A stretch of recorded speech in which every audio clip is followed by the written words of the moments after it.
23rd century, here's a look at what it has achieved over the last 200 years. April 1824. The House of Commons votes to create our first national collection of paintings. The National Gallery is born. 38 paintings are acquired from the John Julius Angerstein collection, and on 10th of May 1824, the first National Gallery opens at 100 Pall Mall, Angerstein's former home. The house soon gets overcrowded after more paintings are generously given. The larger building is needed. Trafalgar Square is chosen for the new home. Designed by William Wilkins, the new National Gallery, situated in the heart of London, aims to bring art to everyone. Much British art is acquired alongside European paintings, with the gallery receiving a most generous bequest from the celebrated painter Turner in 1856, including many masterpieces by Turner himself. The gallery continues to grow. 1876 sees a new suite of 8 ornate rooms, including the Opticon room designed by Edward M. Barry. And in 1896, Sunday opening begins, which allows everyone to enjoy the paintings 7 days a week.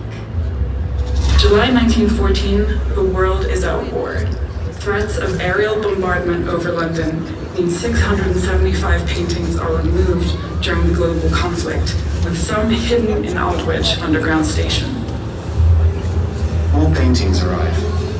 In 1917, the Impressionists joined the collection, followed by the nation's first Van Gogh in 1924.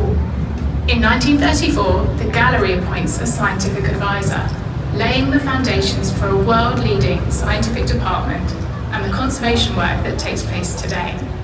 Electric lighting is installed in the gallery in 1935. The building can stay open after dark, and working people can enjoy the collection more easily.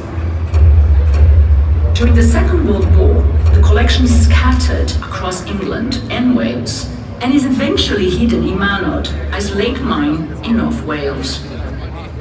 As the paintings move out for safekeeping, the gallery continues as a cultural hub for London and the world, and renowned pianist Myra Hess moves in and performs regular concerts. Every month, a painting is brought back to Trafalgar Square for display to boost public morale. In 1974, the gallery forms the country's first learning programme dedicated to schools. The gallery continually changes. New spaces open, old spaces are reconfigured. In 1991, the building expands again, with Her Majesty the Queen opening the Sainsbury Room, featuring new galleries and exhibition spaces.